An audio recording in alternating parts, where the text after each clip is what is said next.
Hello, my name is Stefan Mestizo. I am currently located in Miami, Florida. I work for the Earth Ethics Institute as a program coordinator. I bring Earth literacy. How do we think Earth? How do we be Earth? How do we exist as expressions of Earth? And that is my primary mission here at Miami-Dade College North Campus. I have a garden that I help tend and bring students to. And maybe as part of what we're continuing today, I'm also just started an aquaponics system, and we created a club, and there are students interested in how to develop aquaponics as a regenerative agriculture practice. And I've always been interested in farming. I've always been interested in gardening, though I'm not a natural gardener or a natural farmer by any stretch, but I've always felt called to it. I always feel myself being drawn to people who grow food and have that feeling. And I want to have that feeling of eating food that I've grown. And I have been growing it in my own little plot in my backyard and feel so much joy having grown something and eaten it, and even more joy when I get to share what I've grown with somebody else and they get to eat it. I am an alumni of the Training in Applied Agroecology program. My presentation is on family farms. I have this quote from a gentleman in France who is part of a collective farm. The end goal of farming is to feed the population. So there's a direct link between farmers and their local communities. Farming can build community through food. So family farms, assumptions and misconceptions. So I have this definition here on the left. A farm that is owned and operated by a family, especially one that has been handed down from one generation to another. The small family farms of early America have gradually given way to market-based production. Here I'm getting into some of these ideas about what we bring along to us when we think about a family farm. And I go back to my own past. There was a time in my life when I was in my early 20s where I was part of a community of people that were all buying 5 to 20 acres of land and building their own home on it and putting a garden in it, having a sauna and developing some kind of a craft that they could also use as a form of income, and that we all communicated with each other and we made our food together, and we all had our babies together, and we had our midwives that were delivering our babies, and we developed a food co-op, and there was certainly this sense that we were moving towards some kind of a collective farming experience, and yet things kind of entered into the equation that prevented the community from ever being realized. You know, going back, like say 100 years, where most of our food was probably grown on a small family farm and was then delivered to a market. I was in my mid-20s, I worked on a farm in Norway. It was a small farming community where there was 5 to 10 farms around a small community of maybe 600 people, and everyone grew different kinds of crops, and they had gardens for their own consumption, but also grew fruit and vegetables that were put into a community-owned food locker. And then these were trucked to the larger communities, the cities like say Oslo and Bergen, right? So that was this really intensive farming that was done on a farm that had been owned by the same family for over 400 years, where one family had actually lived on 30 acres of land. And I remember having a conversation with the farmer while we were picking apples from a 40-foot tall apple tree, and he said, well, 30 years ago, the apples were over there and the pear trees were over there, and right here we had the kohlrabi. Okay, so this really intrinsic, integral knowledge of land. And that's kind of this idea of the family farm that I brought with me. The biggest misconception about corporate farming is that farms must be very large in size, and for some reason that is considered bad. So again, I'm asking myself to check my own conceptions of what farming is and the values I assign to those farms based on their size or the demographic of the farmers, or what we think a farm can and should be. Okay, so a variety of pictures. There's a chicken factory up on the top.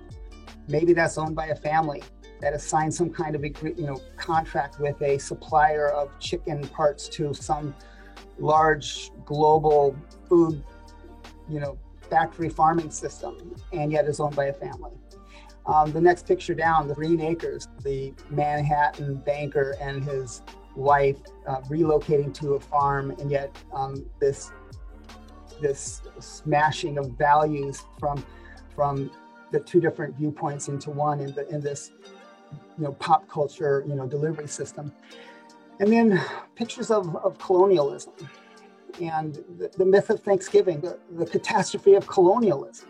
I mean, colonialism from the 15th to the 19th century, agriculture was one of the ways that European values were constructed on top of indigenous peoples globally. Going back to the European model when they developed the plow, the eight plows being pulled by a team of oxen, that was based on the Descartes principle of Cartesian coordinates. No longer were plows having to follow the patterns of nature. We're just gonna take this 8-plow system and we're just gonna lay down rows and rows and rows and rows and rows, and we're gonna just start on one side of the country and go right across the country. And then we get to factory farming, go big or go home. And that was a phrase, I think, that was generated by Earl Butz, who was the Secretary of Agriculture in the 70s for President Nixon and maybe Gerald Ford. And this idea that farming had to go big, had to go factory, had to go industrial. And part of that is this idea that this African-American farmers who are losing their family farms, which is happening right now, where loans, institutional racism is still being impacted on African-American farmers. One of the largest producers of citrus for Tropicana. Go to the grocery store anywhere in the United States and you can get Tropicana orange juice. One of the largest producers of oranges for Tropicana is an African-American family that's had their farm in their family for 4 generations that cannot get a loan from the USDA to purchase equipment, to upgrade their equipment, so they have to remake or fix their own equipment. This is happening right now.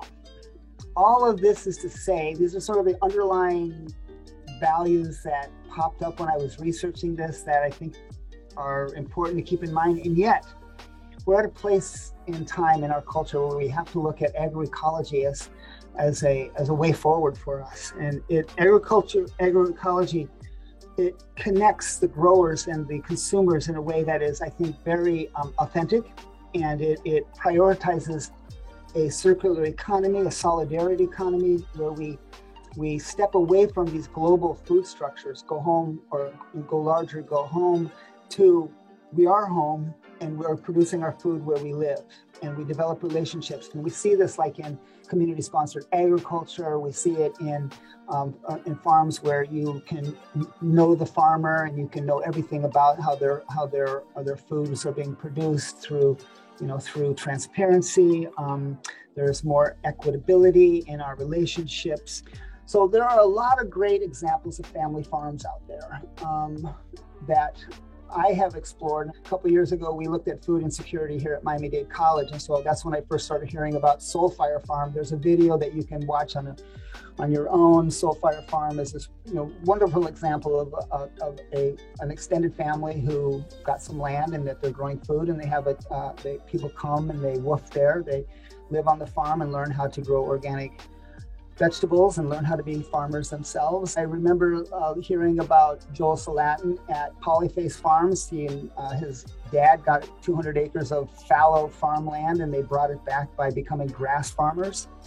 They look at grass as being the foundational building of their farm, at reestablishing soil, and then they use animals in the various capacities of animals to develop different kinds of food, but while also maintaining the health of the soil. I was really happy to read about Hawthorne Valley Farm. They believe in and practice biodynamic farming. But Hawthorne Valley Farm is a community. It's a village, and think of it like a farming village where there are many people that work on the farm, but there's all kinds of other skills and practices that are needed for a farm to exist. And thinking like how does a collective farm feed not just yourself but society in the local area. This is a slice of heaven, a picture of Leelanau County, where my daughter and her husband and their children live. And this is actually a place that they will aspire to be farmers themselves. Both my daughter and her husband will have been involved in farming for most of their lives. They've grown up on this land. They've worked on different farms. They've been involved in CSA farming. Will has been he's gone deep into farming, and he's become an expert on how to farm land with oxen or draft horses. How can you run an entire farm with a set of horses? They are respected in their community. They've been part of different kinds of farming operations, including not only working on a CSA, but running a 100 or 200 head of organic goats to make this really fabulous goat cheese. How do Will and Gaye bring together enough funds in order to purchase the land that they would need to do the farming that they want to do? And that's the challenge that's, I think, on a lot of people's plates. And I think that's the value of MESA's TAP program, is to bring people into contact with the USDA and how to create loans and seek loans. But one of the things that Will and Gaye have going for them is a group of people that support them, a community of people that want Will and Gaye to succeed, and perhaps even a group of people that will come with them, a small village. The idea that Hillary Clinton says it takes a village to teach a child, it takes a village to grow a farm. And that some of the people that will come to this village will actually be farmers and take care of the land and grow. But there's also going to be need for other kinds of people that will do other kinds of skills. Like, how do we run a farm market? How do we create a farmer's market or a food co-op? How do we develop products from the agriculture that you're performing on the land? And that's part of Will and Gaye's dream. These are my references. These are some of the things that I was looking at when I was developing my presentation. This is how you can get a hold of me. I'm at snesvasi at mbc.edu, and my personal email, Stefan with an A, .nesvacil@gmail.com.